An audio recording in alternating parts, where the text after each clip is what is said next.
આજ રાજકોટ શહેરના આદિડેમ પોલીસ સ્ટેશનમાં છેલ્લા 3 દિવસમાં 2 ચીટિંગના બનાવ બન્યા હતા.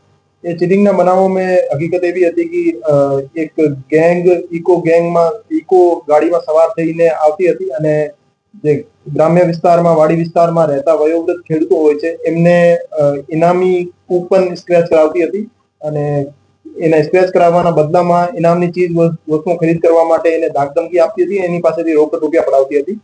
તો આ ગેંગને પકડવા માટે માનનીય સીપી સર રાજેશકુમાર જાસર અને એડિશનલ સીપી સર ચૈતન્ય મંડલિક સર દ્વારા ક્રાઇમ બ્રાન્ચને સૂચના આપવામાં આવેલ હતી. આ સૂચનાની અનુપાલનના ભાગરૂપે એસીપી શ્રી ભરત બસિયા સાહેબ, પીઆઈ શ્રી ગોંડલિયા સાહેબ, દામોર સાહેબ અને જાદવ સાહેબ દ્વારા અલગ અલગ ટીમો બનાવી એની શોધખોળ ચાલુ કરેલ હતી. કુલ 5 આરોપીઓ રાજકોટ શહેર ક્રાઇમ બ્રાન્ચ દ્વારા આ ગેંગના પકડી પાડવામાં આવેલ છે. જેમાં આરોપીઓ રમેશભાઈ ચાવડિયા, રૂપાભાઈ ચાવડિયા, હિતેશ ચાવડિયા, હિન્દુભાઈ વરુ અને ગોવિંદભાઈ ચાવડિયા, એ 5 આરોપીઓને અત્યારે મુદ્દામાલ સાથે પકડી લીધેલ છે અને આગળની કાર્યવાહી માટે લોકલ પોલીસ સ્ટેશનને હેન્ડઓવર કરેલ છે.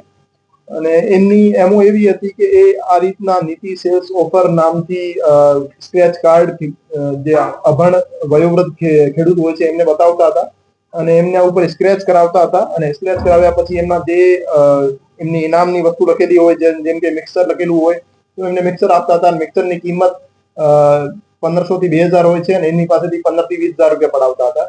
અને જે આ વસ્તુ લેવાની ના પાડે સામેવાળો ભોગ બનનાર તો એની ધાકધમકી આપી એમની પાસેથી જોર જબરદસ્તી બળજબરસ્તી રૂપિયા પડાવતા હતા.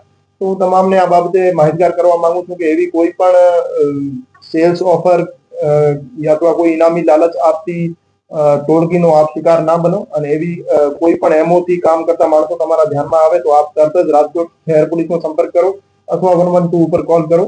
અને કોઈ પણ એવી ઇનામી સ્ક્રેચ કરતી કોઈ કંપની અથવા એના નામે તમને કૂપન સ્ક્રેચ કરાવે તો આપ એમની લોભામણી જે લાલચ ભરી યોજનાઓ છે એમાં આપ ઇન્વોલ્વ ના થાવ અને આપ તરત જ પોલીસનો સંપર્ક કરીને આપ એનાથી છૂટકો પામી શકો. એના વિરુદ્ધ 2 ગુના છેલ્લા 3 દિવસમાં રાજકોટ શહેરના જ આદિજામ પોલીસ સ્ટેશનમાં દાખલ થયેલા છે. આ સિવાય પણ એક પણ કોઈ ગુનો દાખલ થયેલો નથી, અરજી થયેલી છે.